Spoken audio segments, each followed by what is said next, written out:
What's up guys, and welcome back to another episode of the EAFC Career Mode. It's episode number 28, and today we're returning on the back of a dramatic comeback win against Newcastle United. 3 on the bounce for Luton Town, coming into form in clutch time. You love to see it, but the question is, with 3 games remaining, can we hang on to a European spot? Listen, we are not going to make the top 4, let's be honest here, and I doubt we'll make 5th. So 6th and 7th still available. 6th is Europa, 7th is Europa Conference League, but it is still incredibly tight with, I would say, I'd say 5 teams going for 2 spots. So can we pull it off? Let's find out. And whilst there were rumours of a dressing room revolt, I never took them seriously. I know the fans have got my back, and I know the players have as well. First, the final 3, penultimate home game of the season, Fulham at Kenilworth Road. Massive game, with both teams chasing Europe for next season.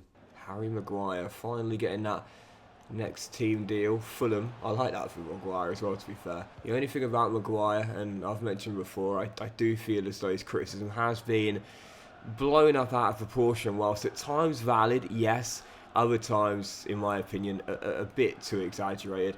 The one thing I will say is that one of the reasons why he doesn't work in the Ten Hag system is because he hasn't got the pace to play in a high line. He hasn't got the pace, the mobility, the agility. So if we do get the ball, what we've got to do is push the pace, and he's the LCB. So yeah, if we can get him behind, there's no way he'll catch up. Absolutely no way. He's a good defender, Maguire, but and he's very comfortable on the ball as well. But again, the problem he's got is just in modern day football, it kind of reminds me of a player that's sort of like the game's kind of passed him by. Do you know what I mean? You go back into the Cox. Oh, finish, young man. You go back into the noughties, and this guy would be a starter in most Premier League sides. But I feel like now the game's kind of passed it. It kind of reminds me a little bit of like, a traditional big man in the NBA. Do you know what I mean? They still have their place in certain systems, but the game, being a 3-and-D kind of game and a fast-paced game, it's kind of passed them by a little bit. You need to be able to shoot and have a soft touch as well. The days for those sort of players now are limited, I would say, and that's kind of how I'd put Maguire as well. It's kind of almost like the game's passed him by. It's a good player, just in the wrong era, if that makes sense, Anyway, Cox, 10th of the year now, it's averaging 1 in 3. Baller, absolute baller. EA, give him the potentially special back. Corner, Fulham into the final 20 minutes as we aim to hold on to what would be a huge 3 points. But at the moment, Fulham are pressing. They know, like us, their European dreams are on the line, man. It's going to be a nervy final quarter of an hour at Kenilworth Road, man. Can we hang on? Last chance of Fulham, but we've crowded them out. We've penned them back, and that is going to do it. It's going to be 4 on the trot for the Tangerines. And Luton Town, I would say, 1 win away from Europe now, I'd say. I'll check the table afterwards. I think just 1 win and maybe a draw as well, and that might be enough. Check the other results here. Spurs lost to Aston Villa, but Villa are right next to us in the table as well. So I think a draw there would have been best for us, really. But it does mean as we jump into 6th, Newcastle. I know they've got a game, they've got 2 games. And actually, I was going to say, what's happened to Newcastle? Well, what's happened to them is they haven't played yet, Doxy boy, you moron. But we're only 2 points off Chelsea, but really, with the game in hand they've got, I still don't think we'll catch them. But I'd say now 4 clear of Aston Villa. They have got the game in hand, and Fulham as well. Is that 10th tomorrow, isn't it? So what we'll do is we'll quickly advance 1 day in the calendar and see what happens in those games in hand there. Are we still going to be in 6th, or have we dropped? We are indeed. We're still in 6th, which means that Newcastle lost again, and we're still holding on to a European spot. Chelsea drew 3 points behind, and they got a better goal. I'm not sure we'll catch them, but we play on Friday night.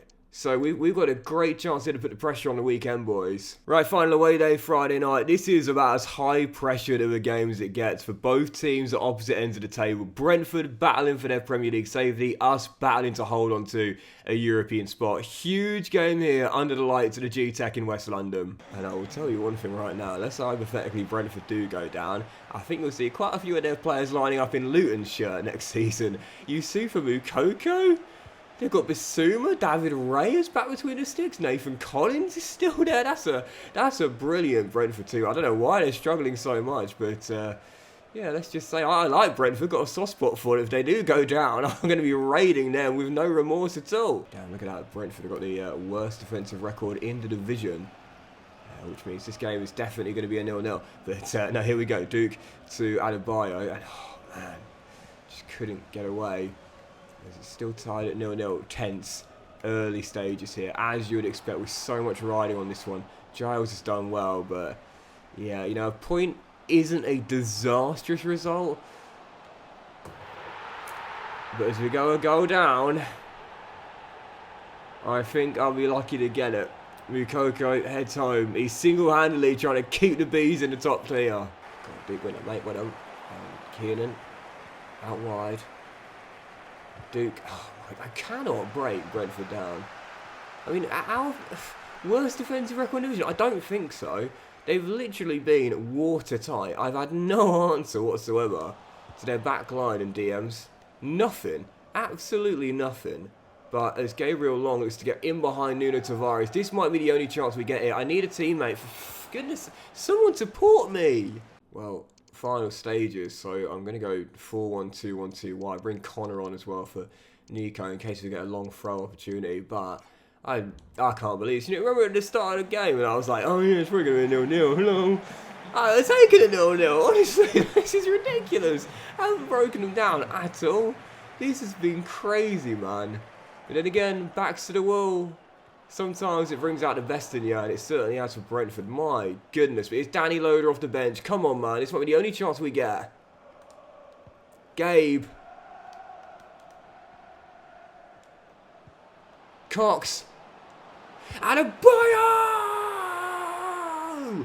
Come on! Get in! Coming up clutch. Oh no. No. No. Oh, could have gone anywhere. Could have gone anywhere. Final kick of the game. And a chance to win it at the death. Gabe. Oh, David Raya. Flinging himself across. I don't think it was going in, if I'm being honest here. But Brentford will claim the point, which could prove invaluable. For us, is it 2 points drop? Probably, but you know what? It could have been a hell of a lot worse, man. Could have been a hell of a lot worse. And so, as we were the Friday night kickoff, it does mean that now teams below have got 2 games in hand.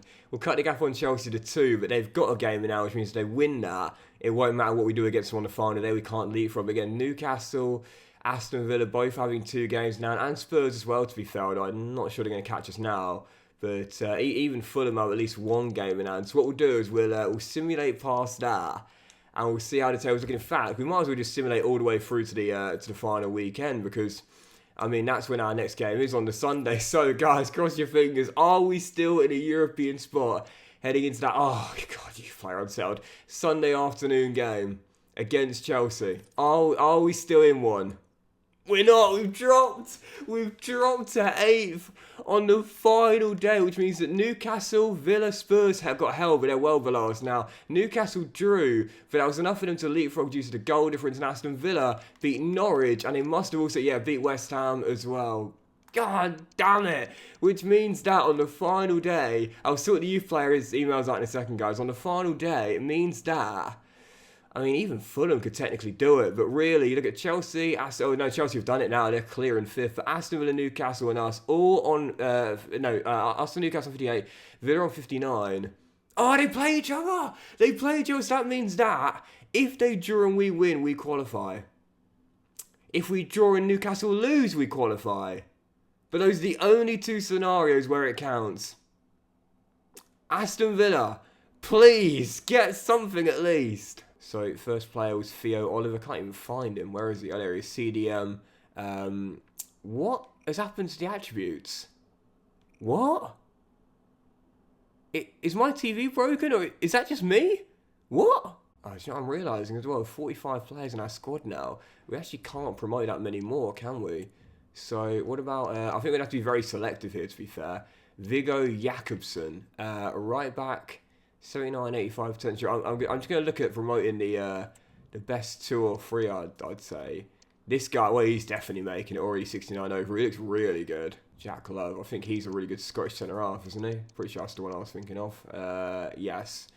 61 overall is not the highest, but I think I will give him a deal due to the potential alone.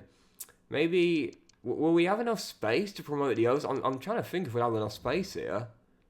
I think we will. I think we will, but this is proof here that why we probably should have a year off of scouting, because we are right now full to the brim in the academy and the first team. I'll give everyone deals, but it's yeah, there's not a lot of space now. And on a truly chaotic final day, Chelsea themselves are going for a Champions League space, and no win could possibly get them there. But with 4 teams going for those 2 spots in 6th and 7th, man, I am nervous. But a win will guarantee us making it due to Villa and Newcastle playing each other. A draw means we'll need Aston Villa to win. And down the bottom, by the way, guys, 7 teams could go down the final day. 7. That's got to be a new record, man. Chaotic final day. Can we pull it off right at the death? Come on, Luton Town. I'm not overly confident with Chelsea going for 4th on the final day. If they had nothing to play for, then maybe, but definitely not now. Definitely not now. I guess the question is, you know, do we kind of like take a point, if you will? Hang on, Nico could be through there down the right-hand side. Do we kind of take a point, or... Oh, Sanchez with the save, and Sven Botman clears the rebound, and just hope that Villa beat Newcastle, or do we go for all 3? That's the question here. As Cox is through again. Cox, second time. Oh!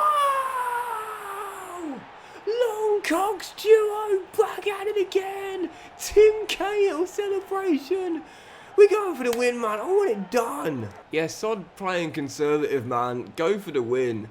Go for the win and be brave. And that is the start of dreams. My first attempt straight at Robert Sanchez. The second one belted in just inside that far post. If at first you don't succeed, try again. 11th of the season for the short king. Dude has been balling out all year long. First half coming to its close, still leading by 1. Chelsea at the moment have not been able to break us down. And at the break, we're 45 minutes away from pulling it off on the final day. How are Aston Villa getting on though? Because if they're winning, we can afford to concede.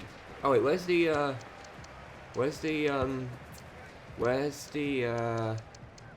there no, no, it's not it. Is there no goal updates or score updates to the break anymore? There must be. I'm sure I've seen them. They ain't taken that out as well, have they? Surely not. Oh, I don't know why I'm looking in here. It's not going to be in there. What? Okay. They taken it out, have they? I'm sure I've seen it before. Maybe it's just me. Maybe I did something. I don't know. But fine. Well, it doesn't matter. Like, if we do our job, we hold on, we qualify. Forget what's going on in Villa Park, man. Oh, no. This is the worst place for me to be trying to defend. But this time... Oh, no. No. Oh, Muric, what a save. What a save, mate. 10 minutes after the restart, Chelsea, no, man. Top 4 dreams are dying. They've got to find a leveller. Can we hold on? As Mudryk has been quiet, finds Sven Botman. I don't mind if he shoots. That's totally fine. Muric palms it behind. Still leading by 1, but here come the Blues, man. Here come Chelsea. Corner, Chelsea, and we are spawn-trapped right now. Absolutely spawn-trapped as we aim to try and withstand the heavy pressure from the Blues in the second. Knowing what's at stake. Nico Williams blocks the shot, but it'll come straight back at us. And Muric again is forced to make the save. I trust him from range, though. I trust him with the shots coming in from range. So we just got to keep Chelsea outside the 18-yard area. We do that, then we just got to trust that the Kosovo International will keep us still in front as Cox finds Duke and we'll win the throw. Barely had the ball in this second half. It's basically been all hands on deck aiming to hold on to the 1-goal lead as we aim to see this out. Final 15 minutes, all hands on deck, every man behind the ball. Can we hold on? Gertrudia to Enzo Fernandez. Down the flank. Whips one in, and Kunku nods on. Noni Madi UK, back to his man, and Kunku, it was coming. It was coming. And is that the goal that stops us qualifying for Europe? Not one bit mad, it was coming. You know, whole half has been Chelsea domination, so... now, I mean, that is a massive question now. I mean, do we hope that Aston Villa are beating Newcastle, or do we look for a winner in the final 5 minutes? No, we might throw away a point that may be enough. Because I can't check the scores, I'm doing this blind here. I don't know what we should do. Go for a win or just try and see out the point? Tough one.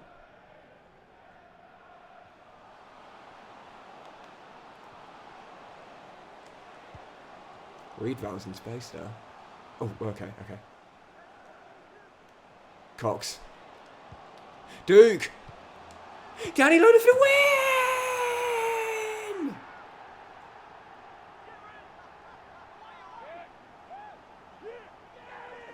Luton Town are going to Europe!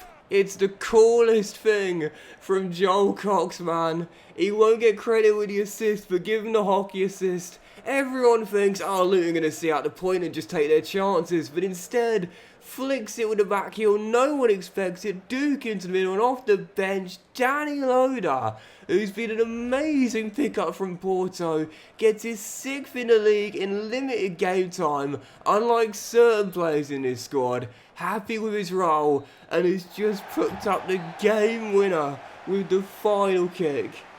That is extraordinary, and is that what I'm getting from the fans? Are you kidding me? Just a little, well done boys, proud of you, we'll see you next season.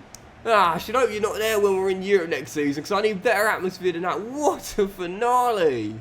Obviously, like, the funny thing is, it might not have even mattered. I mean, let's say hypothetically Aston Villa beat Newcastle, wouldn't have mattered either way. But you try telling Danny Loader and the boys that on the pitch, man. That was an incredible finale. Moment to say so, it wouldn't even matter in the end. We'd like to ask you some questions about the match. Excuse me. Goodness gracious. It wouldn't even matter. What do you mean that team fell short? We just done it, boys. Actually, no, kind of think of it. They're right there. Actually, the interviewers got that right. For a second there, I was like, what do you mean? But actually, they're right. It isn't Europa League. It's Europa Conference League. But you know, the coolest thing is, for those that are new to the channel, well, hopefully you've enjoyed a brilliant ending to Season 3 and hopefully you're enjoying the so far. But the coolest thing is, I've never played the Conference League. It was a bit of a joke, but since it became inaugurated in the game, I'd qualified it before, but the game always put me in the Europa League for some reason. But now, I think we are going to do it. We are going to the Conference League. I'm actually really excited for that. It's not Europa. The board aren't going to be happy about it, hence why I've still got a thumbs down from the ungrateful board. But it's conference. Oh, who's the FA Cup final? Who got to the final? Because I don't tell it was Palace. Sure, because it was Palace, we ain't got anything, have we? Surely not.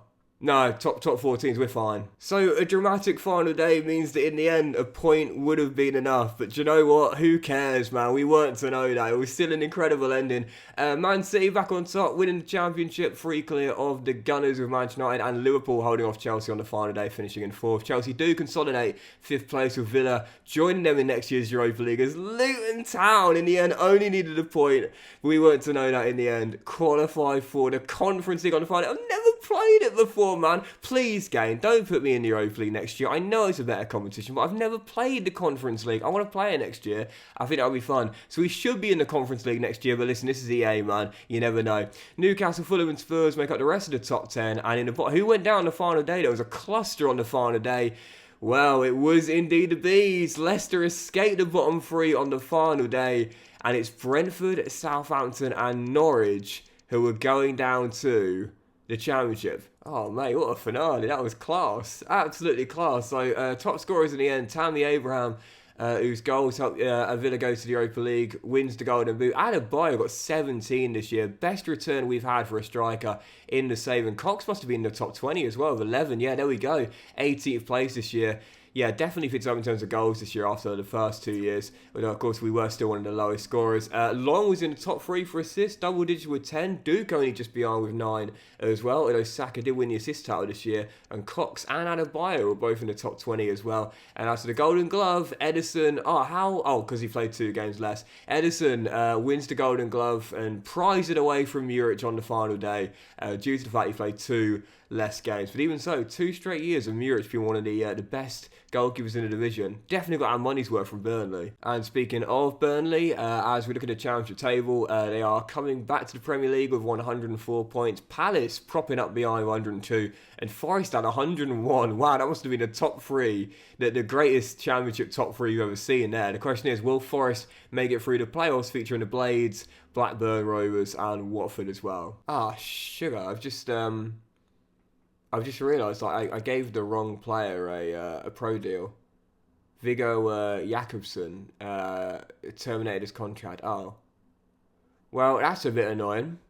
But only myself to blame for that one. But also, proof right there. I know I get told sometimes by you guys that I should stop promoting youth players at this point in the season. But when you do get an email that says a youth player wants to terminate their contract, even though the assistant manager will say, "Oh, try and talk him round," never happens. Literally never happens. So you've got no choice.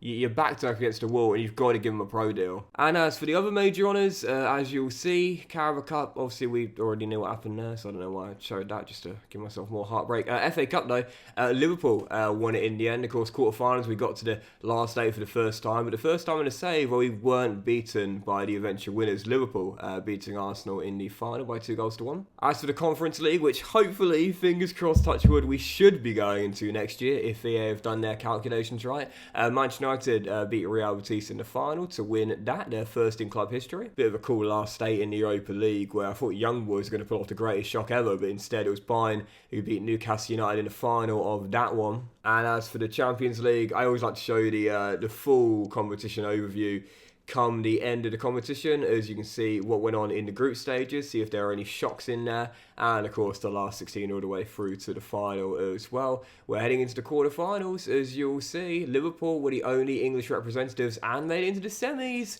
but were eventually knocked out by the runners-up. Yep, Dortmund beating Juve in a rematch of the 1997 Champions League final, where Dortmund won their sole and so far only CL. How about that? Like 30 years later, they've done it again. They beat Juve in the final. So let's have a look at the squad then to end the episode and the season off. As you see, the 3 youth players we promoted in the last episode are all going to leave on loans come the summer.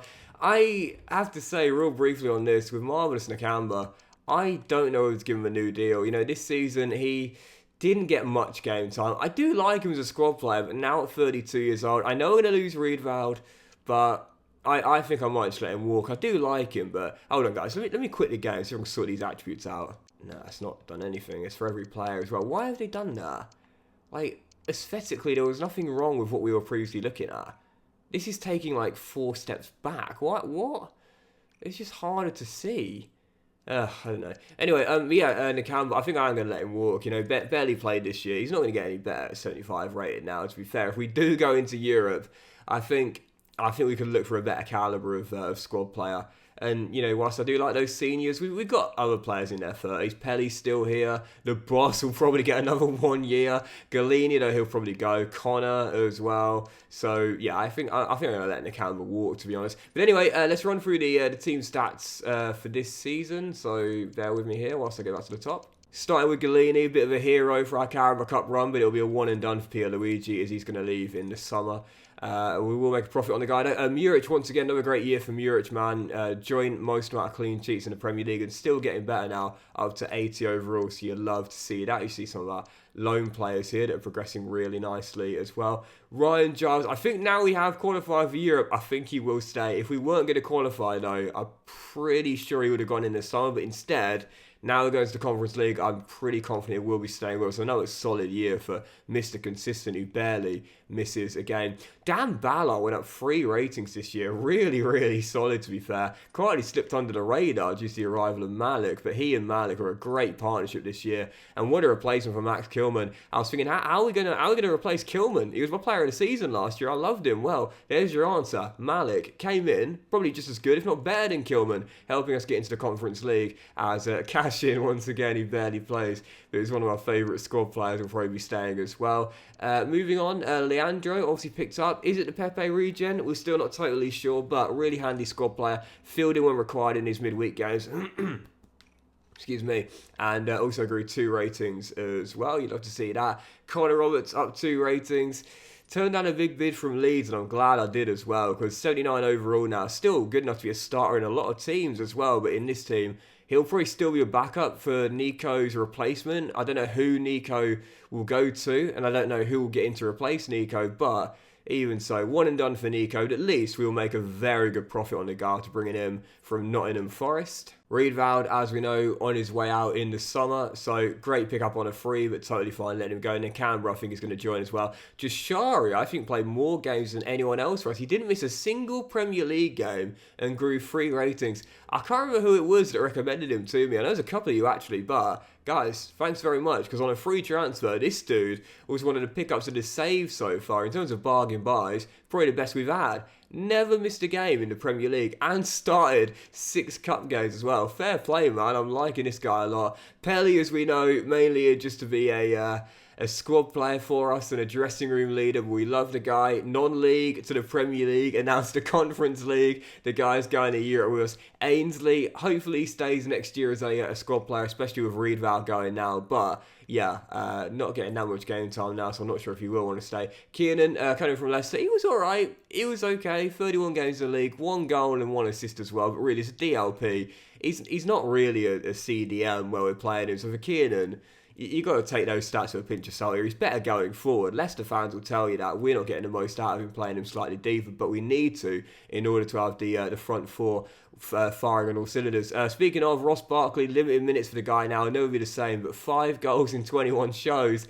He's not just there for the banter and the memes. The boss is still in office when required and still does a solid job. Callum's injury kind of screwed him over towards the end of the season, but still a nice handy squad player to have, so happy to keep him moving into next season. I doubt Shoda will come back, just here for a squad player really, but did his job when required, coming in and just filling in when needed. Joel Cox though, definitely one of my players of the season. 11 goals in 32 and 6 assists as well. Up 5 ratings now to 77 overall, 5-star, 5-star, now with a high-low work rates. The dude is balling out and is still only 19. Surely it's only a matter of time before this guy is in Gareth Southgate's England squad. Oh, no, he's just called up Jordan Henderson instead. So moving forward, as you'll see a few youth players here. Duke, 40 games for him, 5 goals and 9 assists. Officially their left wing and out, 2 ratings to 80 overall. Love him. Love him. What a pickup he was from Aberdeen. Great suggestion from you guys, and I really like him on that left-hand side. Excuse me. And as for Gabriel Long, he's out of contract next season. He'll get a new big pay increase for the new season then, because this year, 10 assists and 6 goals. He was my top creator this year with 10 assists in 35, and also got his finishing sorted in the second half of the season. Dude, in his first year back, balled out. What a player. And moving on, you see Ogbene, who, I don't know if I showed you this, but he's going to join Besiktas on a free in the summer. It's totally fine with that. He's off to Turkey. I wish I was as well. Love Turkey, me. What a country. My favourite country. I love Turkey. Whenever I say that, by the way, I hope people don't think I'm being sarcastic. No, I mean it. I love Turkey. Anyway, moving on. Elijah, once again, probably my player of the season. 17 goals in 33 and 21 in 38 in all competitions. And 7 assists as well. I would say, even though we gave him a big extension in the summer, highest earner now, 5-year deal, I would say if we weren't to have qualified for Europe, he'd be gone. He would be gone in the summer to a bigger club. He still might, but I think now we've got us into Europe. I'd like to think he'll stay with us for our first year in European football. I guess we'll see. Still growing though, up to 80 overall in the prime of his career at 28. And I have to say as well, Danny Loader, what a pickup. Not just for the game winner on the final day, but 9 goals in 21 in limited game time, man. This is the definition of a squad striker who knows his role. All you ask is that he does his job when he's on the pitch and he performs to the best of his ability. This guy, what a pickup on a free. Absolute bargain. And guys, I just want to say to end the season, thank you so much for all the support on Season 3 and really the save as a whole, man. It has been fantastic and I cannot thank you enough for that. I'm loving the save, you guys are as well, the comments are brilliant, and speaking of comments guys, as it is the finale as per usual, in the comment section down below, for the summer transfer window of Luton, Touchwood, should be going to Europe, the question is, where do we improve this team in the summer? Let me know in the comment section down below. Give me your transfer suggestions as we're about to move into a new stadium as well for European football. Guys, thank you for watching the finale and Season 3. If you've enjoyed it, then please drop a like. You'll have a fantastic day. Don't forget to comment those transfer suggestions, and I'll see you for a brand new season. Luton going to the new Power Court, and probably, well, should be in Europe as well very soon. Don't miss the start of the new season, man. It's going to be epic.